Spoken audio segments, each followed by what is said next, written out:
Hello, everybody. Ian Barkin here. Welcome to yet another episode of OneTAKE Live. This is, if you're not familiar with the OneTAKE format, my chance to speak to experts and innovators and pioneers in their industries. And what we try to do is get a perspective on work, life, culture in the future of work, life, and culture. Now, this one is going to be absolutely awesome because it actually touches on so many different areas that I find fascinating, but haven't had the chance to cover as much. But before we get started, I do want to remind everyone that we at Sykes are always hiring. We've got a really robust and exciting work at home program. So if you are in a situation where you're looking for opportunities now, please do check us out at jobs.sykes.com. at jobs.sykes.com. Again, a lot of great opportunities working from home, helping create great experiences for the world's leading brands. So that's that. And without further ado, I'll set this up a little because this was sort of an interesting one. I joined Sykes about a year and a half ago, and I knew it was an interesting company, but you really get a flavor for the organization by meeting its leadership, and in addition, who sits on its board. And so without further ado, I'd love to introduce a member of the Sykes Board of Directors, Mark Bozek, to the show. Mark, welcome to OneTAKE.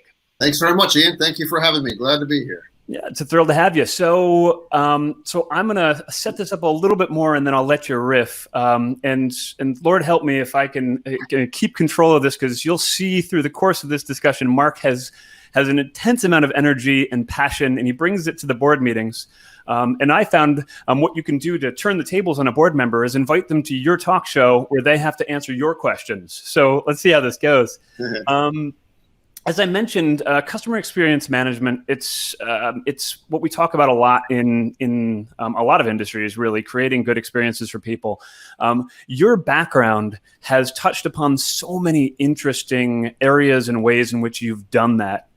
And sort of my mental framework for this discussion is, in sort of an overly simplified format, is fashion, is broadcasting, is commerce, and film. So with that, fashion, broadcasting, commerce, and film. With that, Mark, I will let you give a bit of a brief background on yourself, and then love to dive into each one of those areas. So again, Sure. Who are you, and what have you done through your really exciting career? Yeah, thank you. So I'll try to give the version of it that's relevant, I guess. I'm originally from Michigan. I was born in a funeral home. My family was in the funeral business. We lived upstairs. I did my homework in the chapel while my aunt was doing the hair and makeup on the bodies. True story. It's called Bozek Brothers Funeral Home. And then I moved to Missouri. My family did, and I graduated high school, and that was kind of the end of my formal education. I never went to college. I ended up in Los Angeles. I actually went to a domestic agency where you get maids and butlers. I figured I'd be like a butler to the stars out of high school just because I needed a job and I couldn't afford to go to college. And so I did, and I ended up getting a job with this guy named Lee Strasberg, who was an acting teacher, who was famous for creating the method form of acting. Also much more famous for playing Hyman Roth in Godfather Part 2. So out of high school, I was his assistant. We lived in New York 6 months, LA 6 months. He taught on both coasts at the time. He was 77. His wife was in her 40s, and his children were 7 and 9. And so I was living and working in this rather different environment compared to where my meat and potato Midwest background. Yeah, that's amazing. So I didn't prepare any questions for being born above a funeral home. So I'm almost going to beg your forgiveness. I got to come back and come up with something there. But I can throw the metaphorical jokes if you want, but I think we'll save that for later on. Well, that's wow, and such an interesting place to start, and then to land in LA, as you say, and New York. Right. Incredibly different environments. Before we go on, I want to take a quick segue. The beauty of the live stream format. I want to just welcome some folks to this live stream who are joining us. We got a great turnout today. So if you are listening, please do share your name, your location, and I will read them out online. And if you have any questions for Mark, and I'm certain you will, please also share them in the comment field, and we'll keep this thing lively. So, okay, so Mark, so you went from working with a real legend in acting and really sort of absorbing his energy and the culture in which he sort of worked. Then you moved from there to fashion. So Right. how did that leap happen, and what were you doing there? Sure. I had done the job with Lee for, I don't know, 3.5 years, and I was anxious to move on to do something else. I met somebody who was studying with him at the school. She ran a publishing company that forecasted trends in the apparel and fashion business, and I was completely broke, and so I needed the money. She gave me like $20. I walked from 74th and Broadway down to 38th and Broadway, where the office was, at 21 or 22. And I started mailing out their books. I eventually figured out how the business worked. I became their marketing director. And it was a subscription to this service. You'd spend like $3,000 a year to get services on fashion trends and silhouettes and colors and different things like that. And it was a great sort of, segue into something I never anticipated, doing. Working for Strasberg, I never wanted to be an actor, but I wanted to kind of be in that business. And suddenly I was at this company. And I was selling this fashion company. It was called Willie Ware, Willie Smith at the time. And I tried to sell the woman who was running the company the service, and she didn't want to do it, but she kept looking at me and kind of asking me all these different questions, and finally figured out that she was interviewing me for this job.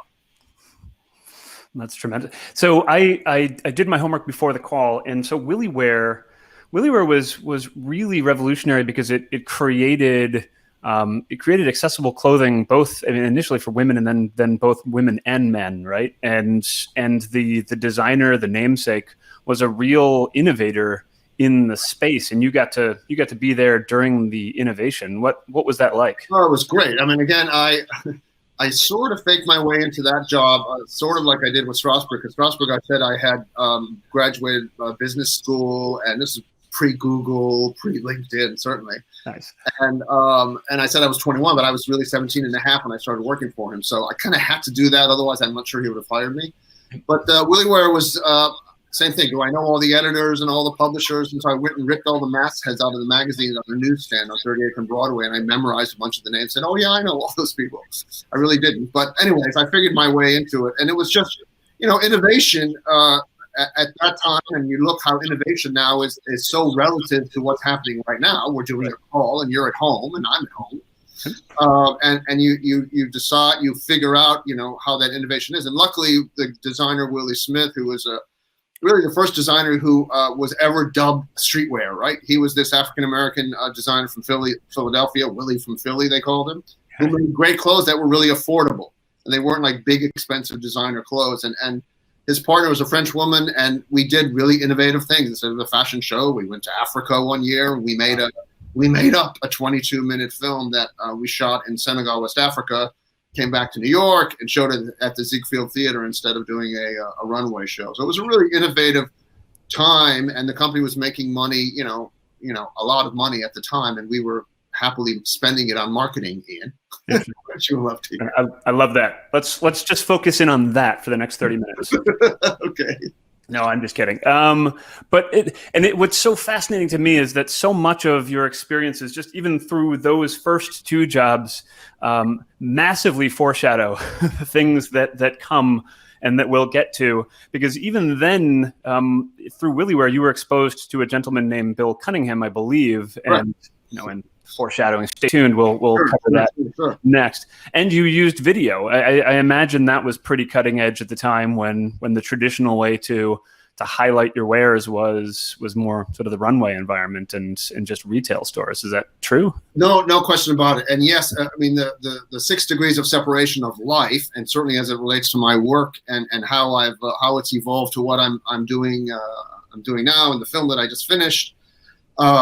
And that has just been a real kind of full circle scenario of working with people like that and coming across people like Bill Cunningham, who were these amazing talents that were incredibly revered by everyone. And then to sort of know him then and now, 30 some years later, having just released a film during the pandemic, was just a real kind of interesting time. But the creativity of those pieces and using video in the 80s. That was, this was not like little digital stuff. These were big, beta cam videotapes that we used. But yeah, it was great. Right. Well, that's tremendous. I'll take a quick break and welcome people who've joined us. Just a subset of the folks who've shared their names. Thank you so much. Katrina from Providence, AJ from Indianapolis, Brianna, Tampa, Istvan from Budapest in Hungary. Hello, Istvan. Shay from Boston, Maria from Tampa,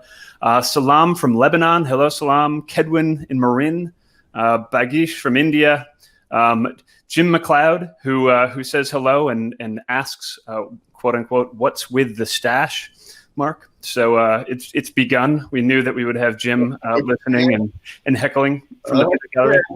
Mr. McLeod. Yeah. Jay from London, Daniel from New York, Russ from Tampa. So hello, everybody. So okay, so let's pivot from there. So you went. No, hold on a second. Let's do this. You just named a bunch of people from all over the world, and so I'm going to take advantage of the fact that at B Cunningham Film is my Instagram handle, where all the information related to my film is, which is available on Amazon and Apple, by the way. But cool. Since you have an international audience, I'm hoping on my phone when we're done that we've got a bunch of followers there. At B Cunningham Film is what it's called. So there we have it. Call to action, everybody. And we'll put it in the show notes. And okay. I don't know why I feel like we'll put it here and put it there and something else. Yeah. Yep. Okay, so pivot from you were exposed to acting, you were exposed to fashion, and then next step in your career was broadcasting. How did you go from fashion to Fox? So I worked with Willie at Willie Ware for like 7 years, and I did all the marketing and advertising, and we opened shops in Europe and all over the place, and just had a great experience. Unfortunately, he passed away. He was one of the first designers of that time to pass away with AIDS, which was kind of throttling the world and the industry at that time. I left the company, and it's when Barry Diller, the man who created Fox Television and a few other things in his career.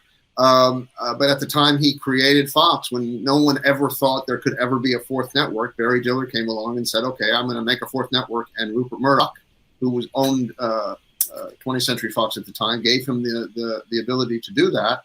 And about 9 months into the process, I got hired to shoot some pilot episodes that are related to advertising, fashion, and style.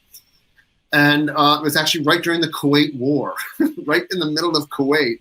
And I did an interview with some of his team members in the news director's office in New York City on WNYW on the east side. Right in the background, I'm sitting there talking about style and fashion and advertising, and meanwhile Kuwait is just getting bombed the hell out of themselves behind me live, on the feed in the background. But clearly, if you don't know who Barry Diller is, Google the guy, because he was certainly among the few people that I've had as an influence on me, was certainly the most influential person that I worked with for 16 years. I love the summary of he started Fox and a few other things. That is sort of an understatement, massively. But okay, so you and his mission really was create a fourth major network, right? There was the alphabet, CBS and ABC and NBC, and the idea that you could create something new was just unheard of. And of course, when I was at the time in my career, the idea of new and doing it in that kind of way, and doing it with someone like him, who I just through happenstance happened to get connected to and have him become, my mentor in a lot of different ways, was fantastic. He was innovative. It was a time when you could watch Fox Television and you knew just from the commercials that you were watching Fox Television, and Living Color and Joan Rivers, the Joan Rivers show, who ironically, when he left Fox and went to QVC, there was Joan Rivers making a whole lot of money selling things there. There we go. But it was incredibly innovative. Those were like, when you talk about startups, to be at a startup like that, which really it was backed by a big corporation. Right. But it was an incredible thing. We could do almost anything we wanted within the rules of the FCC in terms of the kinds of stories that we could do and the kinds of opinions that we wanted to put forth. Right. No, as you said, you had the leeway to be creative, to be edgy, to personalize it, to I mean, I guess at the time it was sort of addressing a niche that you felt wasn't being addressed by the big three, and obviously rest is history as far as the success of that. No question about it. I mean, In Living Color is still, it's all over the place on YouTube. It's still one of my favorite things. My 12-year-old son now has really gotten into it, and my wife. So it was great. So being around that, what was really great among many things about Barry Diller is that he enabled the environment that you could try things and fail at them, at least if they were innovative or perceived as innovation as being innovative, and not worry about if you're going to get canned or not. He certainly had and has, although less so now, the reputation of being somebody really hard and really tough and super opinionated, et cetera. And he was all of those things, but I thrived under that environment. That's spectacular. Okay, so we've covered, what did we cover? Fashion. We've covered broadcasting. So now there's seemingly a big pivot, although there are connections and sinews that make sense between those two too. Before we go to that next one, I do want to take a break to say, for those watching, we have this necklace for sale. These are fake jewels. They're glass. They're purple, very pretty. And if you'd like them, we'll put a phone number up that you can call. Piece of work. Yeah, and I'm going to top you in a minute here, so just keep going. Okay, so with that is my segue. So okay, very nice. From Fox to QVC. So talk about that. Yeah, sure. So one day, it was like in November of '98 or so, and Barry reached out to me and he said, "Hey, I want you to take this little discreet trip to Pennsylvania with me and Diane von Furstenberg, who was a designer, and his wife." And so we flew on a little helicopter on an early Saturday morning at 6:30 from someplace in New York, I can't remember, and we flew out to Westchester, Pennsylvania. It was right next to Lancaster, Pennsylvania, where you sort of fly over these cornfields and see Amish buggies. And we landed at this studio and got there whenever time, 8:30 in the morning, went into the green room. And I think Joan Rivers or Richard Simmons or somebody was on the air, and we're in the green room watching this live, TV shopping, which at the time had a really bad reputation because you just sort of led into that with that fake piece of jewelry that you showed before when you cut away, which is fine. And but it had a perception. But meanwhile, the great thing about live, which is it was since that time, Ian, that I became obsessed with live, and that the whole notion of what my company now called Live Rocket, I had a company that I ran called Evine Live, this ability to connect in that kind of way instead of making money through advertisers. Here were these people selling, Joan Rivers jewelry or Richard Simmons, whatever he was selling at the time. And it was dollars per minute. And the business model was you could see how many calls were coming in and how many orders were being taken. And too many calls came in. And Sykes guys know this from call center business. You don't build the church for Easter Sunday. You want to balance how many seats you have going.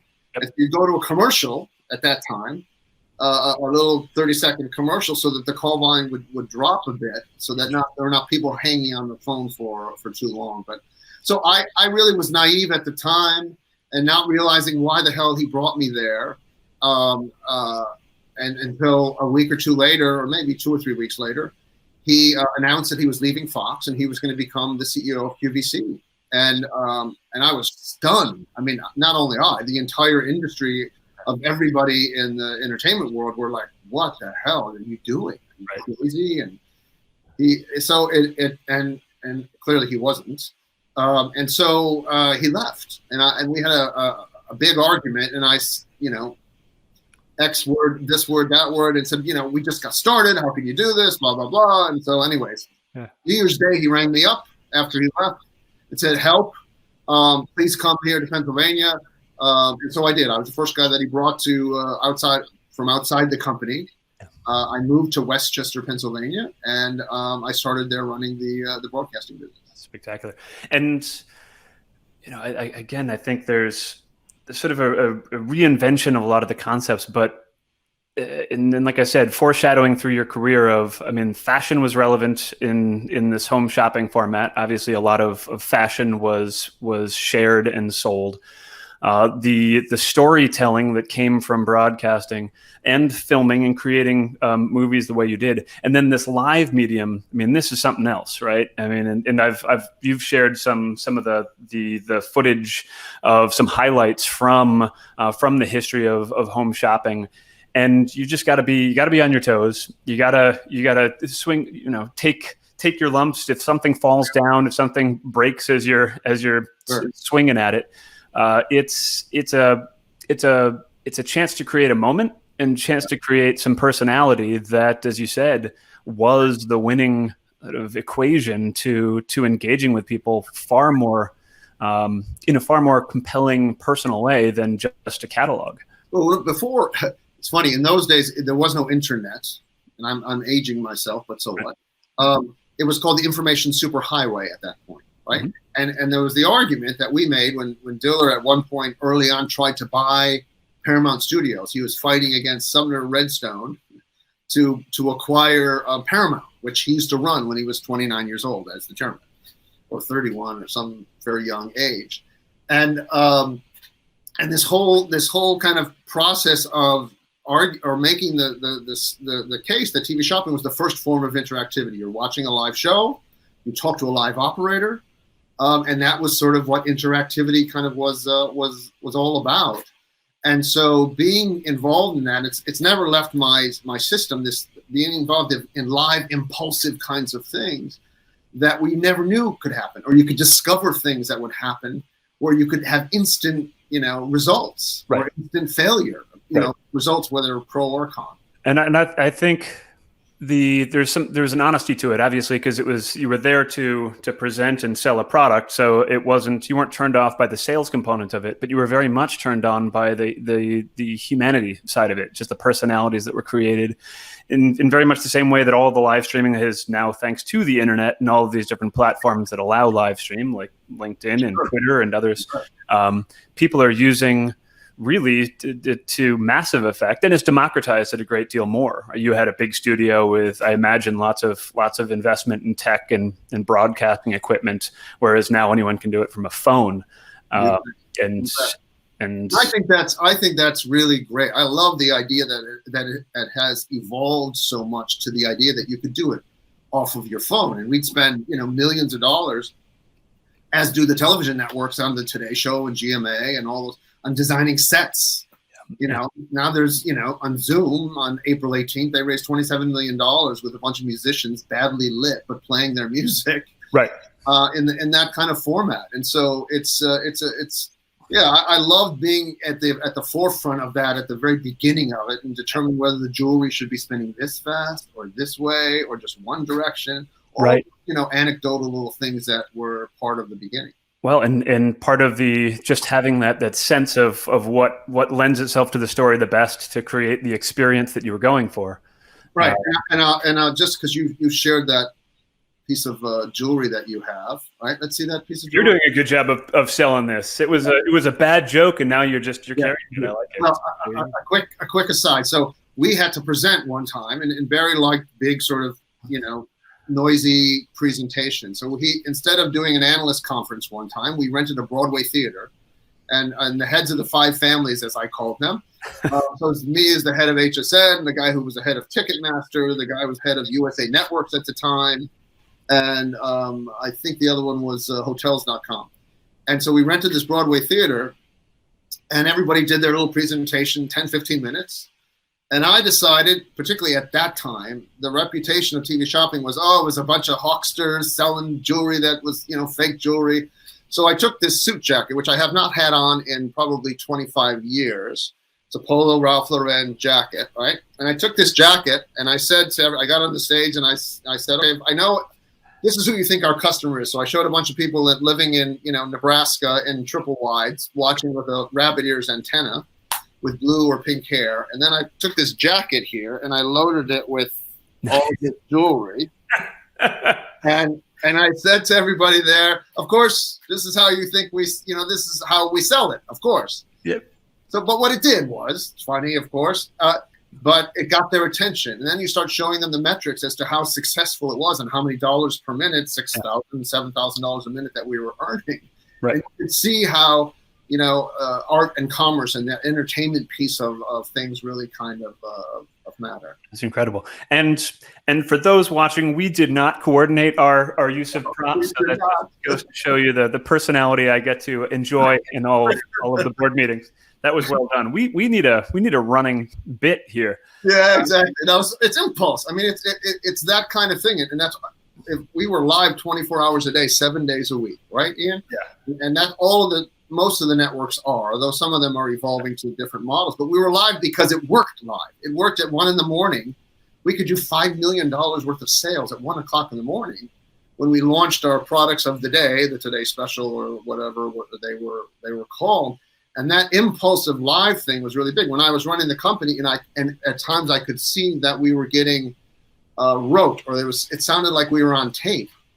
I would call down to the control room and I'd say to the producer, I said, would you just like drop a light or something on the set or just smash something? Because are you sure you're live? Because it doesn't feel like we're live. It feels like you're just, you've gotten mechanical. That's kind of like the, it's like the cooking competitions of today where something always burns or something's missing and that can't happen as often as it seems to. And they must be engineering these, but okay. So and that's, it is that. I mean, there was, I mean, you must have become really good at identifying just those nuanced elements that made a story really pop. It made a person really shine, and so you found some of that talent. And here's a pivot to a related story and topic. But you made real titans, real entrepreneurs, inventors with these networks. It wasn't just hawking someone else's wares. You had the creators come on, and in some cases, and in one particular case, in an extremely capable way, told their story, pitched their wares, and did quite well as a result of it. Yes. Is that Joy Mangano that you're referring to? I'm setting you up. Yeah. So Joy, and here's where we get to compare Mark's good looks to those of Bradley Cooper, but we'll come to that next. So. Good. Okay. Good segue. So yeah, again, it wasn't just, and at the time, it was, the idea that a celebrity, and I never used the word, I always use the word personality, because it's somebody, either they're famous for being an actor or they famous for being a product creator. So I always just kind of blanketly called them personalities. And it was at the time when, people like Connie Stevens, she was like the first famous name to go on TV shopping. She did $40 million a year selling a fragrance that you could never smell. She'd spray it on TV, but you couldn't smell, but she did $40 million a year. And so there was that, like you do pilots for television shows, merchants choose product, you have a ratio of success, right? And ideally you try to have a ratio that's stronger than not. But certainly we launched things that were bombs. But people like Joy Mangano, I met Joy when I was at QVC before I became CEO at HSN. And she was selling this mop, and actually the hosts that were selling it couldn't sell it very well, and she's very opinionated, still is, and she said, "Oh, let me sell it," and she did, and it did incredibly well. So I met her when I later went to HSN with Diller. I tried to get her to come, but she would never in those days sell on both networks, and so I bought her company, which no one had ever done before at the time in that industry. So I bought her company, which she was deep in the red. I paid $10 million for it, and it became like a $140 million brand of, called Joy's Ingenious Designs, because she had that connection. She wasn't known, but she connected with the audience in a way that is incredible. Right. And so incredible, it was deemed worthy of a Hollywood hit. So it was the movie that Jennifer Lawrence played Joy and Bradley Cooper played yourself. Correct. Yeah. How did he do? Did he fairly reflect your charm? Of course he did. No, it's you couldn't make this stuff up if you tried. Yeah. Because ironically, when I left HSN, I was going to make a film about the business based on a novel called Television, which is this dark comedy that this guy Augustin Burroughs wrote. Okay. And I left HSN wanting to kind of finally, after 17, 16 years with Diller, to kind of get out from under the shadow and do my own thing. Yeah. And I auditioned a bunch of people to play in it. When I had a little bit of money, I wrote the script. I was going to direct the film. and Bradley Cooper auditioned to play the lead in the movie. Okay. And he was never, he had just done Wedding Crashers. He certainly wasn't who he was when he ended up doing Joy. Right. But the producer that was working with us, oh, he's never going to be a big star. So maybe you got to find somebody else to do it. That's funny. So and again, the threads that weave. So you'd created movies early on about fashion. You created movies, or you were telling stories with, as you said, they weren't celebrities, they weren't actors, they were people who truly, and in the case of Joy, really understood their product, understood how it resonated, and then clearly nailed it by doing a great job of convincing and educating other people. You left HSN and started your own production company. Is that true? Yeah. So again, after working in that industry for way longer than I ever anticipated that I was going to be, I remember Diller saying to me, "Oh, we're going to Pennsylvania for 6 months.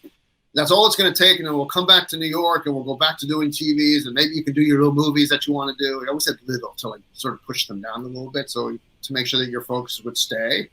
And then, I ended up doing it for 16 years. He left QVC. He went to HSN, had much more sort of influence there than he even had at QVC. And that's how I ended up, becoming the CEO there.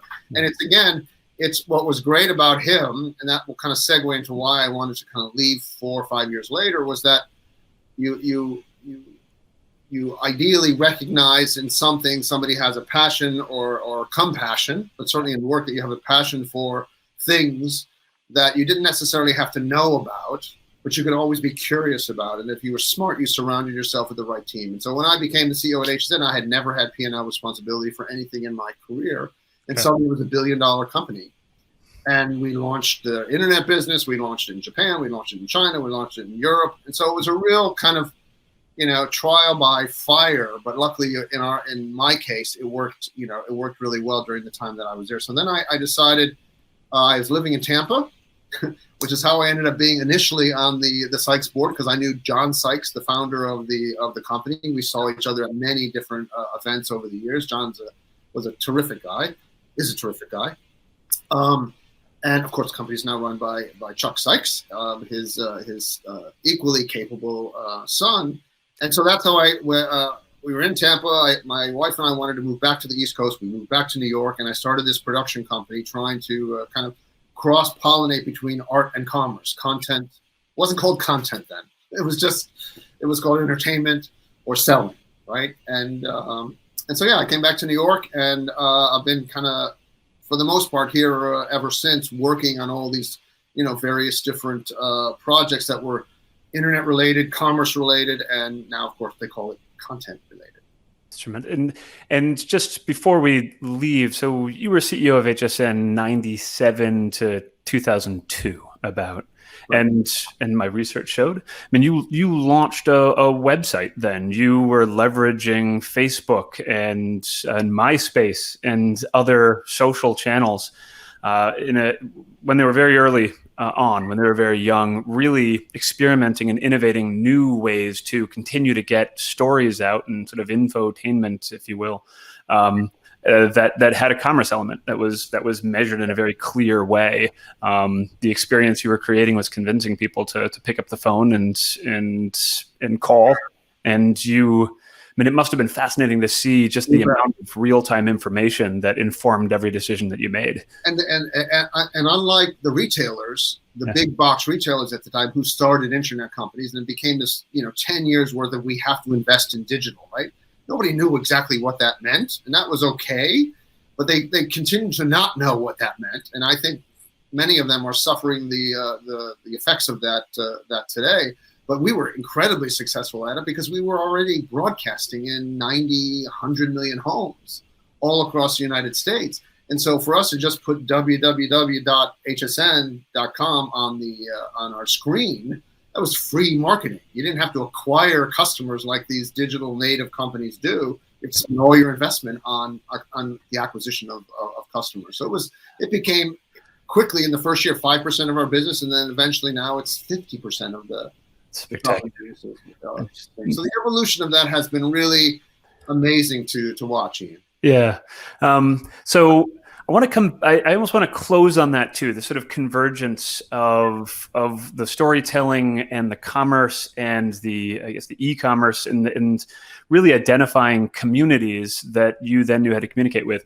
But we can't leave without talking about a real passion project of yours, one that is adorning the background in your office right now, and we alluded to it earlier on. There's a gentleman that you met while working in Willie Ware. So you have just, somewhat recently, a few months ago, released the Times of Bill Cunningham. So talk about that. Sure.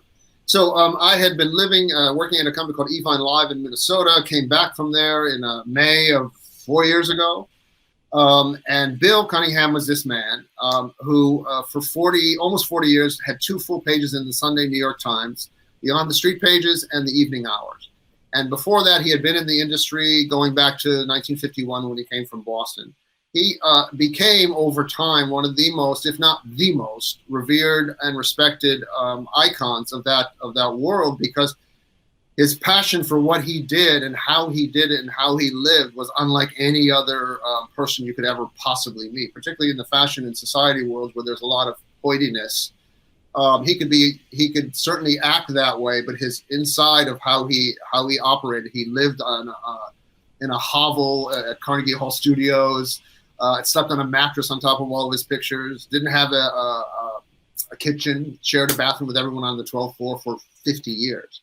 And yet he could go out on the street on his bike in his blue jacket and go shoot Randolph Hearst and hang out with Ralph Lauren and do all these amazing kinds of things. So when I was at Fox working for Diller, when I first met him, I wanted to do a story about Bill. He kept refusing. And so I did it anyways. I followed him for a year. And when I was working on other stories, my crew would see him on his bike on the streets of New York. We'd shoot footage of him. And when I had enough, I interviewed some designers, ran the piece. I left Fox.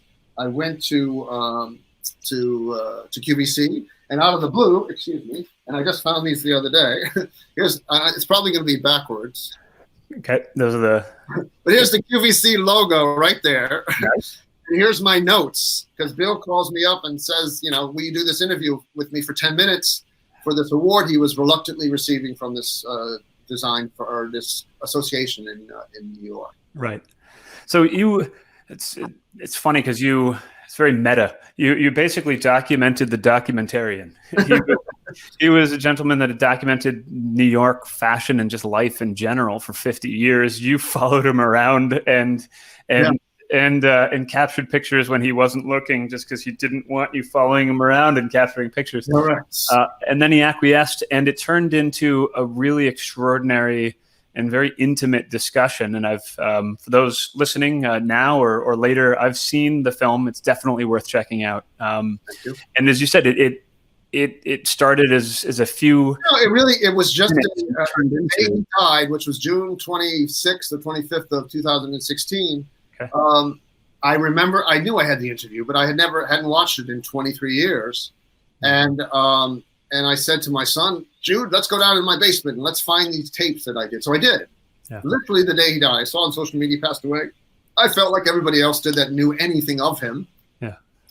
To do it, I didn't really know him that particularly well. He just, on that day, those 10 minutes turned into 4 hours, and he told me this incredible story. And so when he died, I gathered together all the footage and I looked at it. There was a doc done about him 7 years ago. I thought it was going to be a little side project, but it ended up taking over, 3 years of my life, happily so, because it really brought into focus the notion of what is art and what is commerce. And it's kind of the next phase of what I'm doing now in my career. But yes, it opened, thankfully, on February the 13th in New York. Before all this pandemic thing happened, I was blessed by really great reviews, great box office. It was one of the biggest stocks to open in New York in the last 2 years. Then I went to Los Angeles, Chicago, Toronto, all within like 4 or 5 days. And then I ended up down in Tampa for a board meeting in person. And the great Tampa Theater, there's this 100-year-old theater, we showed it there. Right. And then we were supposed to be opening in 60 theaters in Miami that following Friday the 13th. And that's when America closed. So it didn't actually end up in those theaters. Okay. Well, I mean, but again, like I said, you said it's available digitally, so you can watch it in the safety. It's on Apple and on Amazon, and right. And I'm pleased as hell that it's there. That's just in North America, by the way. For anybody who's not in North America, it'll likely be coming to the theaters in Europe and Asia at some point in the next couple of months, and then we'll go digital and television. That's tremendous. And so it really was. I mean, again, you were given access to his library of content, which was millions of photos, many of which just by sheer volume just hadn't been seen, hadn't been published. You got to immerse yourself in them and choose from them the backdrop to this free-flowing discussion you were able to have with him, as you said, in a sort of a disarming several hours in which he shared with you not only his story, but the story of culture and fashion, not only in New York, but in the world. You know, it's funny, ironic. I mean, God knows saying "How are you" to somebody on the phone these days or on a Zoom call has so much more meaning to it than anything in our past that we sort of took for granted of shaking someone's hand. And I had a meeting yesterday, the first meeting out with somebody that wasn't on the Zoom call. It was actually in person from, the right distance apart. But but the irony certainly is not lost on me that here's a guy, Bill, who spent every single day since 1966 on the street, on his bicycle in New York Street or in Paris or in London, photographing every single day what was going on and how it wasn't just fashion, but society, and how the political system affected the way people dress. And he was kind of famous for saying that fashion is the armor that people use to survive the everyday challenges of life. And then all of a sudden New York City is completely empty. So the dichotomy between those two things right now is really, I'm blessed in a big way that happened sort of that way. Certainly not what's happened is certainly not a blessing by any means, but the connection is great. Yeah. Well, and it makes you look forward and try to anticipate, as you said, that fashion, just our decisions in general in life and design and color and fashion are influenced by the environment, our collective mood, our aspirations or our fears. And so I would imagine there will be shadows of this COVID era that influence every single component of culture, every single component of fashion that we see. I mean, is that something that you anticipate as well? I mean, are we going to wear brighter colors just because, damn it, we're just so tired of being? I don't know if it's about colors or what per se, or if it's that sort of specific. But I think the idea of whether it's a Gap shirt or whether it's something from a Michael Jordan Nike sneaker. Sure. I think it's aspirationally these feel-good things, right? During the Depression, what sold most? Liquor and lipstick, right? Because they were inexpensive kinds of things. During the recession, when I was running HSN or different down times, there was always cosmetics or skincare or something that you didn't need, but you wanted it because it kind of made you feel better. So I think how the world's going to reawaken, I think is going to be it. But it's really discovery, right?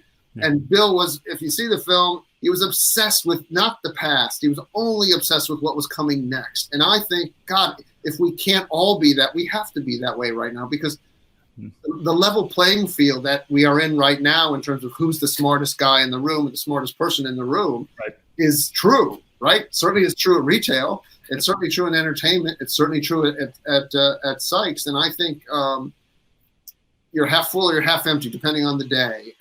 And how you're sort of approach kind of what is next. I got a kick out of the evaluation of the things to take it to consumerism for a moment. And the things that we're buying, obviously we started with hand sanitizer and that all flew off the shelves. But then we started to reflect ourselves and our personalities and our cultures in the form of people buying bread flour. Right? I mean, there's really interesting articles about how there was plenty of bread on the shelves, but people just sought some, comfort, I suppose, in certain habits, very much like I imagine were seeking some element of luxury by buying lipstick at a time when things were pretty hard. absolutely right. And look, we never sold anything that anybody needed, ever.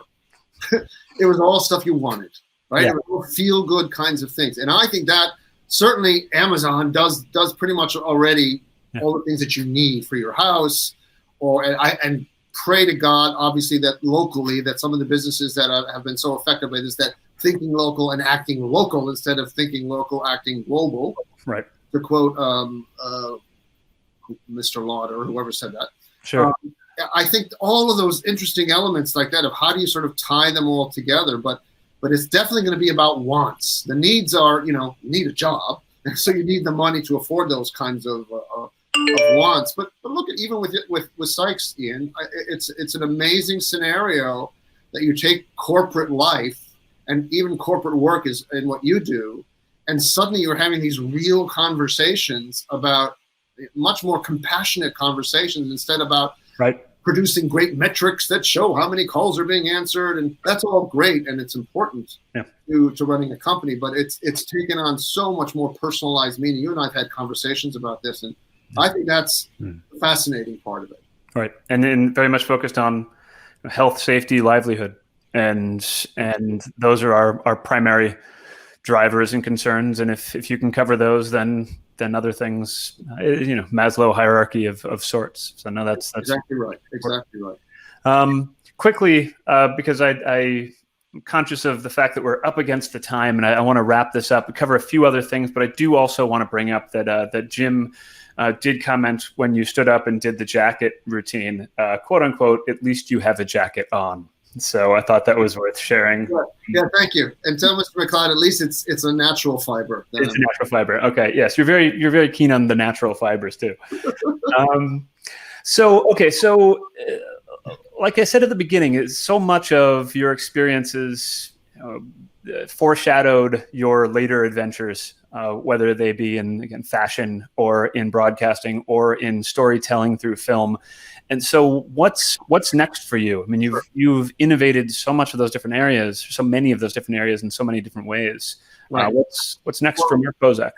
Well, from what I can say, anyways, so I have this company that I launched called Live Rocket, and Live Rocket was really launched on the backs of initially doing this film. But the idea was that could you create live experiences that were both content based, i.e. advertising based, and product based, i.e. selling commerce, like you're a store. And so we're going to be announcing here pretty soon as to what Live Rocket's going to be. Clearly, the idea of shopping from home right now is pretty popular, and so all the elements that we've kind of talked about this last 45 minutes or so are all going to be combined in this kind of new version of Live Rocket. That's going to be very much about New York, but it's also going to be very much about the entire world of commerce and content. And now, because we can connect to the entire world because of our phones, it's kind of leveraging that in a really, really exciting way. And the timing of it, good, bad, or indifferent, is great. Right. No, and again, because you're taking all of the lessons, all the nuances of storytelling, the fact that we've accelerated, I suppose, what was already pretty embedded in commerce anyway, but this level of comfort with buying things you didn't have in your hand, or as you said, you couldn't smell or touch beforehand. And I guess the other area, and I'm not cool enough to know very much about this, but you mentioned sneakers earlier. I mean, there are those niche markets, these sort of micro consumer markets where people will pay quite a bit for effectively high fashion prices for things like a basketball sneaker. Those are really interesting areas to and certain things. And you're right. And those are definitely not needs. Those are just absolutely wants. Yeah. But what I think people tend to forget sometimes is that you don't need to reinvent everything, right? You're not going to reinvent impulse. It's a human instinct. Right. So whether you're 2 years old or 100 years old, impulse is still all about that. I mean, we at QVC, we sold $76 million worth of one Dell computer in one day, $10 million at 12 midnight with no promotion, no any sort of anything. So certain things in life and certain things in business don't have to be completely renovated and changed. That's where retail screwed up when they did the .coms of the brick and mortar world. Right. So they could just replicate that, and that experience was going to be the same thing, and it's clearly not. I love the quote. You're not going to reinvent impulse. That's the headline right there. That's the summary of this discussion. Well, Mark, thank you so much. This was as insightful and as exciting as I knew it would be. I really am thrilled that people got to meet you. I'm grateful that you had me. We'll have all the links to all the history plus the Times of Bill Cunningham movies. People can check that out. There you go. If you are interested in checking out this or the array of beautiful selections that Mark had in his jacket, you won't find those in the links. I apologize. This is one time only, and it's all right. Touche. That time is gone. I should not have expected anything less that you would be having something to that effect. Thank you very much. Thank you. It means a lot. Good. Well, again, to everyone, thank you so much for joining us on OneTAKE Live. We will post this video along with all other prior shows on Sykes.com/OneTAKE. So if you want to check out the other shows that we've had in the past, and if you want to share this scintillating interview with all of your friends, which I suggest you do, please check it out there too. So thanks, everyone. Thank you so much, Mark. Thank you very much. Thank you so much for everything. All the best. Take care, everybody. Bye.